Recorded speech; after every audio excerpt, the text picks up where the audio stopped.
नमस्कार मित्रों, मैं हूं डॉक्टर हरि निवास। चैनल का नाम है संस्कृत साहित्य एवं संस्कृति। महाभारत शांति पर कल हमने अनागत विधाता, प्रत्युत्पन्नमति और दीर्घ सूत्री, इन 3 प्रकार के लोगों की कथा सुनी। विपत्ति में ही बुद्धि का वास्तविक प्रयोग जो है वो आवश्यक बनता है। महाराज युधिष्ठिर यहां प्रश्न करते हैं कि आपने ये कथा तो हमें सुनाई, लेकिन महाराज जब चारों तरफ से व्यक्ति शत्रुओं से घिर जाए तो उसको किस प्रकार का आचरण करना चाहिए, उसको क्या करना चाहिए। तो पितामह भीष्म कहते हैं कि अमित्रो मित्रताम याति मित्रम चापि प्रतुष्यति। देखिए, विपत्ति के समय की स्थितियां अलग होती हैं। सामान्य समय पे जो होता है वो विपत्ति के समय में नहीं होता है। आपत्ति जब आकर के पड़ती है तो कई बार अमित्र भी मित्र बन जाते हैं, दुश्मन मित्र बन जाता है। मित्रम चापि प्रतुष्यति, और मित्र जो होता है वो कई बार दुश्मन बन जाया करता है। ये सब तो परिस्थिति के अनुकूल हुआ करता है। वास्तव में शत्रु या मित्र ये तो परिस्थिति का परिणाम है। और फिर एक सुंदर कथा सुनाते हैं। कहते हैं एक जंगल था, वह एक बहुत बड़ा न्यग्रोध वृक्ष यानी बरगद का पेड़ था। बरगद के पेड़ में आपको पता है लताएं होती हैं, उसमें से जड़ें ऊपर से नीचे लटक रही होती हैं। यहां बहुत सारे प्राणी, बहुत सारे पक्षी अपने अपने घोंसले बना करके रहते थे। कोई उसकी कोटर में रहता है, कोई कहीं रहता है। उसी पे एक बिल्ली रहा करती थी, और उसी के जड़ में एक बिल बना करके चूहा रहा करता था। चूहे का नाम पलित था और बिल्ली का नाम जो है वो लोमस था। वहीं पास में एक नकुल यानी नेवला आप जिसको बोलते हैं, हरिण जिसका नाम था, अत्यंत चपल, लाल लाल जिसकी आंखें, वो भी रहा करता था। उसी की एक शाखा पे कहीं एक उलूक चंद्रक जिसका नाम था वो रहा करता था, अत्यंत तीव्र जिसकी चोंच थी। एक शिकारी परिग उसका नाम, वो नित्य प्रति रात को वहां आया करता। शाम को आकर के अपना जाल बिछा के चला जाता, सुबह वापस आता। कभी कोई प्राणी, कभी कोई पक्षी, कभी कोई पशु, कोई ना कोई इसमें फंस जाया करता था, और दूसरे दिन अपने आराम से उसको ले जाके अपना क्रियाकलाप किया करता था। ये उसकी नीति की। अब उस विडाल को ये पता था कि यहां जाल बिछाया जाता है, लेकिन कई बार हमारा दिमाग खराब हो जाता है। हमें पता है कि ये मुश्किल है, फिर भी हम उस मुश्किल में अपना पैर डालते हैं। वही विडाल के साथ हुआ। वो जो बहुत बड़ा बिल्ला था, आप ये कह लीजिए, वो जाल में फंस गया। उसने अब उसको जाल में फंसा देखा तो चूहे को लगा कि भैया अब अपना तो सबसे बड़ा दुश्मन जो है वो तो जाल में फंस गया, अब तो हम निश्चिंत हो गए। और उस निश्चिंतता का आलम देख करके उसके ऊपर जो मांस उस शिकारी ने डाला था, चूहे ने सोचा कि भाई जाल से चूहे को तो कोई डर होता नहीं है, चलो हम इसके ऊपर चढ़ के और इस मांस को खा लेते हैं। अब आज बड़ी मस्ती में चूहा भी है, उसको भी बड़ा आनंद है कि आज हमारा सबसे बड़ा शत्रु जो है वो देखो जाल में फंसा हुआ है, वो तो मेरा कुछ बिगाड़ नहीं पाएगा। वो बड़ा फुदकता सा वहां पहुंचा जा करके, और जब जाल के ऊपर पहुंच करके वो मांस खाना उसने शुरू किया, और उसकी नजर पड़ी कि ऊपर से वो उल्लू जो है उसको तक रहा है कि कब उसका शिकार कर ले। और नीचे वो नेवला जो है वो भी ताक लगा करके बैठा हुआ है कि बस अभी मैं मारूं झपट्टा, उस चूहे के ऊपर कूद पड़ूं। अब चूहे को लगा कि भैया एक दुश्मन के चक्कर में कि वो जाल में फंस गया है, और हम तो बाहर निकल आए, और ये तो दो ऐसे दुश्मन हैं कि जो अब तो मुझे बिल तक भागने भी नहीं देंगे। अगर वो भागना शुरू करता है तो नेवला उससे तेज दौड़ सकता है, और वो तो उड़ते हुए कहीं से भी उठा लेगा जो उलूक है। अब उसके पास इतना समय नहीं है कि वो वृक्ष की जड़ में बने हुए अपने बिल तक पहुंच जाए। और जहां जाल में है अगर उसके अंदर घुसता है जिससे कि ये दोनों उसका शिकार ना कर पाए, तो अंदर वो बिल्ला बैठा हुआ है, तो अंदर गया तो वैसे मारा जाएगा और बाहर रहा तो ऐसे मारा जाएगा।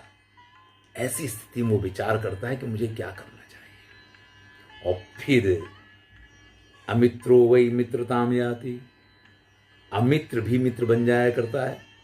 वो तुरंत ही उस बिडाल से कहता है कि देखिए मेरे प्राण इस समय संकट में हैं, ये उलूक और ये नकुल, ये दोनों मेरे प्राण के दुश्मन बने हुए हैं और प्राण इस समय आपके तो बिल्कुल ही मुश्किल में है। मैं तो संभवतः किसी प्रकार से बच जाऊं, लेकिन आप तो जाल में फंसे हुए हैं, आप तो बच ही नहीं सकते हैं। तो शास्त्र ये कहते हैं कि श्रेष्ठ ही पंडित शत्रु। पंडित शत्रु हो वो अच्छा है, मूर्ख मित्र नहीं होना चाहिए। मम तो मित्रे माजारे जीवितम संप्रतिष्ठति। अगर आप मेरी मित्रता का स्वीकार कर लें, अगर आप मेरी शत्रुता का परित्याग कर दें, तो मैं आपका जाल काट के आपके प्राण बचा लूं और आप इन दोनों के पास से मुझे बचा लो। नते सौम्यम भयम कार्यम जीवित सीधा सुखम अहम ताम उद्धरिष्यामि यदि माम ना जिघांसि। वह कहता है कि अगर आप मुझे ना मारें तो आपको निश्चिंत हो जाना चाहिए, ये शिकारी आपको नहीं पकड़ के ले जा पाएगा, क्योंकि मैं इस जाल को पूरी तरीके से काट के और आपको इसमें से मुक्त कर दूंगा। आप भी मुझे वचन दीजिए कि आप मुझे मारेंगे नहीं और इस उलूक और इस नकुल से, दोनों से आप मेरी रक्षा करेंगे। विडाल तो वैसे ही मुश्किल में पड़ा हुआ था, उसने सामने से इस प्रस्ताव को आते देखा तो उसको तो ये लगा कि वास्तव में अभी उसका जीवन बाकी है, उसके प्राण बच सकते हैं। शीघ्र आगच्छ भद्रम ते तुम में प्राण समा सका। तो वो बिल्ला कहता है, अरे भैया जल्दी से आओ, आप तो हमारे प्राणों से भी प्यारे मित्र हो। तब प्राग्न प्रसादाधि प्रायः प्राप्स्यामि जीवितम। आज आपने ये जो प्रस्ताव रखा है ये आपकी बुद्धि का ही करिश्मा है, आप ही ऐसा सोच सकते हो। आज मेरे भी प्राण बच जाएंगे और आपके भी प्राण बच जाएंगे, जल्दी से आ जाओ। पितामह भीष्म कहते हैं फिर तो वो चूहा बिल्कुल निश्चिंत होकर के वो नकुल उसके ऊपर आक्रमण करे या वो उलूक उसको उठा के ले जाए, उससे पहले वहीं उस जाल के अंदर जाकर के और उस बिल्ली की गोद में बैठ जाता है। और अब उस बिल्ली को यह है कि कब चूहा उसके इस जाल को काट दे, तो उस चूहे ने धीरे धीरे उसके जाल को काटना शुरू किया। बड़ा देरी लगा रहा है। अब देखिए भाई, जब कोई धीरे धीरे काम करता तो पता तो आपको भी चलता है। उस मारजार को भी इस बात का ख्याल आ गया कि ये बड़ा धीरे धीरे ये समय बिता रहा है, ये वास्तव में जाल जैसे इसको काटना चाहिए वैसे नहीं काट रहा है। तो कहता है कि भैया ये तो अपनी मित्रता के अनुकूल बात नहीं, मैंने तो आपके प्राण तुरंत बचा दिए, मैंने तो आपके शत्रुओं को तुरंत ही यहां से भागने के लिए मजबूर कर दिया, या वो बैठे हैं तो बैठे रहे, तकते हैं तो तकते रहे, अब वो तुम्हारा कुछ नहीं बिगाड़ पाएंगे। लेकिन मेरे प्राण बचाने के लिए जो आवश्यक है इस जाल का काटना, तुम उसको काट नहीं रहे हो, बड़ा धीरे, इतना धीमे धीमे कार्य क्यों कर रहे हो। तब वो चूहा कहता है नहीं नहीं नहीं, मैं बिल्कुल काट रहा हूं और आप बिल्कुल निश्चिंत रहें, आपको कुछ नहीं होगा। मैं त्वम मोक्षिता कृच्छा त्वरमाणेन मयि मया, मैं हर स्थिति में आपके प्राण बचाऊंगा, ये मेरा वचन है। तो वो बिल्ला कहता है कि कहीं ऐसा तो नहीं कि तुम पूर्व बैर को याद करके और ये सोच रहे हो कि नहीं हमारे प्राण ही चले जाएं तभी अच्छा है। तो वो कहता है कि ऐसी बात नहीं है। यहां चूहा बहुत बुद्धिमान बताया गया है। वो कहता है ऐसी बात नहीं है, मैं आपके सारे बंधन काट के तैयार रखूंगा, लेकिन फाइनल बंधन तभी कटेगा जब वो शिकारी यहां आता हुआ दिखाई देगा। क्योंकि अगर मैं पहले सारे बंधन काट देता हूं तो आप बड़े निश्चिंत हो गए कि आपके बंधन तो कट गए हैं, ऐसे में मेरे प्राण सुरक्षित रहेंगे इसकी कोई गारंटी नहीं है। लेकिन जब शिकारी सिर पे आके पहुंच जाएगा, ऐसे में आपके बंधन कटेंगे, तो आप सीधा यहां से भाग के पेड़ के ऊपर जाएंगे। आप यहां मेरे ऊपर पंजा मारने के लिए नहीं रहेंगे। इसलिए आप इससे निश्चिंत रहो। आपके प्राण, जैसे आपने मेरे प्राण बचाए, मैं आपके प्राण बचाऊंगा जरूर, लेकिन आप कहें कि बहुत जल्दी आपके बंधन को काट दूं और अपने प्राणों को संकट में डालूं, ऐसा नहीं हो सकता है। क्योंकि संसार में कोई किसी का न कश्चित कस्यचिन मित्र, कोई किसी का मित्र नहीं होता, न कश्चित कस्यचिद रिपुः, कोई किसी का शत्रु भी नहीं होता है। अर्थतस्तु निबध्यन्ते मित्राणि रिपवस्तथा। वास्तविकता यह है कि आवश्यकता पड़ने पर व्यक्ति अपने स्वार्थवश कभी किसी को मित्र बना लेता है, या कभी किसी को शत्रु बना लेता है, या कभी किसी को मित्र मानने लग जाता है और कभी किसी को शत्रु मानने लग जाता है। ये तो परिस्थितियां ही ऐसा करवाती हैं। वास्तव में जन्मजात तो कोई किसी का मित्र या शत्रु नहीं हुआ करता है। एक बड़ी महत्वपूर्ण बात यहां उस पलित नाम के मूषक के माध्यम से कवि प्रस्तुत करते हैं कि नच कश्चित कृते कार्ये कर्तारम समवीक्षते। भाई, काम होने के बाद इस काम को किसने किया, इस बात पे कोई बहुत ध्यान नहीं दिया करता है। जितने लोग ताजमहल देखने जाते हैं, ये ताजमहल किसने बनवाया, कब बनवाया, क्यों बनवाया और किन कारीगरों ने इसको बनाया, इन सब चीजों को, हिस्ट्री को पढ़ने के लिए कोई वहां खड़ा नहीं रहता है। अगर 1,00,000 लोग ताजमहल देखने जाते हैं तो उनमें से 10 लोग भी इसके इतिहास को जानने की कोशिश नहीं करते हैं। वहां सब जगह वो लगे हुए हैं, लेकिन कोई खड़ा होकर के पढ़ता आपको दिखाई नहीं देगा। सब अपने घुसते हैं, अपना प्रेम आलाप या जो कुछ उनको करना कर आके और उसको देख दाख के चले आते हैं। तो जब कोई कार्य होता है ना, तो कार्य होने के बाद कार्य करने वाले को कोई याद नहीं करता है। इसलिए जब भी कार्य को करें, सावशेषाणि कार्य, उसको थोड़ा बाकी रखिए। अगर आप उसको बाकी रखेंगे ना, तो लोगों का ध्यान जाएगा, अरे यार ये काम तो बाकी है, और बाकी है तो किसने बाकी रखा, ये जरूर कहा जाएगा कि यार उस कारीगर ने इस काम को अधूरा छोड़ दिया है। तो आपको लोग याद करेंगे। तो समय आया, प्रातःकाल हुआ, और सामने से वो परिघ नाम का जब शिकारी आता हुआ दिखाई दिया, तो चूहे ने तुरंत ही उस विडाल के बंधन को काट दिया, और बंधन कटते वो सीधा दौड़ करके पेड़ के ऊपर चढ़ गया, और चूहा भी वहां से भाग के सीधा अपने बिल में घुस गया। चूहे के भी प्राण बच गए, उस मारजार के भी प्राण बच गए। अब ऐसे में उस वृक्ष की डाल पे चढ़ा हुआ वो मारजार कहता है, अमात्यो में भव प्राज्ञे पिते वे है प्रसादिमान। अरे आप तो बड़े बुद्धिमान हैं, आपकी बुद्धि से मैं भी बच गया, आपके भी प्राण बच गए हैं। एक काम करो, आप हमारे अमात्य बन जाओ, पिता की तरह आप मुझे मार्गदर्शन देते रहना। न तेस्ति भय, आज के बाद तुमको मुझसे किसी भी प्रकार का भय नहीं रखना चाहिए। अब हम मित्र हो चुके हैं, और हमेशा मैं इस मित्रता के धर्म का पालन करूंगा।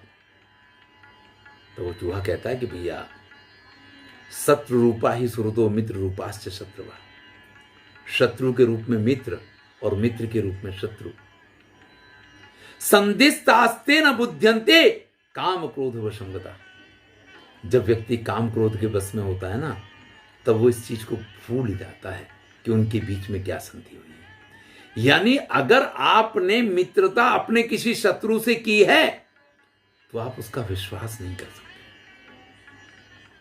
क्योंकि अगर आप उसका विश्वास करते हैं ना, तो या तो क्रोध में आकर के, इसके लिए देखिए एक पहले भी कथा आ चुकी है, वो श्रृगाल की और सिंह की कथा हम सुन चुके हैं कि जब उसको क्रोध आया तो उसने सीधा मृत्युदंड की आज्ञा दे दी।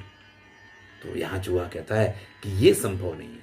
अरे भाई, मैं आपकी बात का स्वीकार भी कर लूं कि आपसे मुझे भय नहीं है, लेकिन आपके घर परिवार में लोग हैं ना, आपके पुत्र हैं, आपकी पत्नी है, आपके और लोग हैं, जो परिवार के लोग हैं, वो सब तो मुझे मित्र नहीं मानेंगे। मैं तो सबका भक्ष हूं, और भक्ष भक्ष की ओर प्रीति विपत्ति रेव कारणम। भक्ष और भक्षक के बीच में अगर आप मित्रता करते हैं, तो ये तो सिर्फ परेशानी का कारण होता है। इसलिए ना विश्वसेद विश्वस्ते, विश्वस्ते नाति विश्वसेत, विश्वासाद भयमुत्पन्नम अतिमूलानि कृंतति। देखिए, किसी के ऊपर भी विश्वास नहीं करना चाहिए।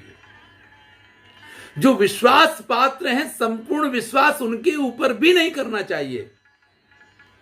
जब व्यक्ति आवश्यकता से अधिक विश्वास कर लिया करता है ना, तो मूलानि कृंतति, तो उसका मूल, उसका जड़ जो है ना, वो अंदर से कट जाता है, यानी फिर उसका विनाश निश्चित हो जाता है। यद्यपि भ्रातरः कुद्धः भार्या च कारणांतरे। देखिए, आपके भाई हैं, आपकी पत्नी है, ये सभी लोग आपसे बहुत प्रेम करते हैं। आपको इन सब पे विश्वास भी करना चाहिए। लेकिन अगर आप इसी प्रकार से दूसरों के ऊपर विश्वास करने लग गए, जैसे इनके ऊपर विश्वास करते हैं, तो ये सिर्फ और सिर्फ आप अपनी आपत्ति को बुला रहे हैं, अपनी परेशानी को बुला रहे हैं। मैं आपसे मित्रता कर लूं, लेकिन आपके पुत्र, आपकी पत्नी, उन सब के कारण ये हमारे आपके बीच की मित्रता संभव नहीं है। ना हम त्वया समेष्यामि, मैं कभी भी आपके साथ नहीं रह सकता हूं, क्योंकि हमारा और तुम्हारा साथ कभी संभव नहीं है। शिवम ध्यायत सुमे स्वस्था सुकृतम स्मरसेयति। अगर आप आनंद से रहना चाहते हैं और आप चाहते हैं कि मैं वास्तव में आपका मित्र हूं, मैं भी आनंद से रहूं, तो मैं आपसे कह रहा हूं कि आपका मार्ग कल्याणकारी हो, और आप भी ईश्वर से प्रार्थना कीजिए कि मैं भी जहां हूं वहां स्वस्थ रहूं। तो भैया, मित्रता का अर्थ ये जरूरी नहीं है कि आप हमेशा साथ ही रहें। जो जहां है मित्र, अपनी जगह सुरक्षित और शांति से हो, ये ईश्वर से प्रार्थना करना भी मित्रता के धर्म का निर्वाह है। अंत में वो मूषक नीतिपरक एक बात को कहता है कि यही नीति शास्त्र का सबसे बड़ा नियम है कि व्यक्ति को कभी भी किसी के ऊपर संक्षेपो नीति शास्त्राणाम अविश्वासः परो मतः, संपूर्ण विश्वास नहीं करना चाहिए। उसको अपने जीवन में लोगों के ऊपर अविश्वास रखना चाहिए, अगर वो विपत्ति नहीं चाहता है।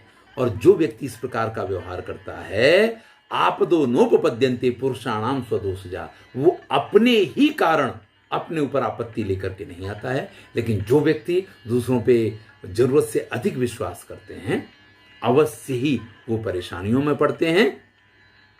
फिर तो वो मार्जार जो है, जब उसने देख लिया कि मूषक उसके पास नहीं आ रहा है, तो अपने काम में लग गया। इधर मूषक भी अपने काम में लग गया। पितामह भीष्म कहते हैं, उस अकेले मूषक ने अपने बहुत सारे शत्रुओं को अपने बुद्धि के कारण, अपने आयोजन के कारण परास्त किया और अपने प्राणों की रक्षा की है। तो जब आपत्ति का समय आए, जब मुश्किल का समय आए, तब व्यक्ति को शत्रु को भी मित्र बनाने में किसी भी प्रकार का भय नहीं रखना चाहिए, बल्कि परिस्थिति के अनुकूल योग्य रूप से ये सारे निर्णय करने चाहिए। ये सुंदर कथा यहाँ आपके सामने प्रस्तुत की। अगर आपको अच्छी लगी तो मित्रों के साथ शेयर कीजिए। धन्यवाद। मैं हूँ डॉक्टर हरिनिवास और चैनल का नाम है संस्कृत साहित्य एवं संस्कृति।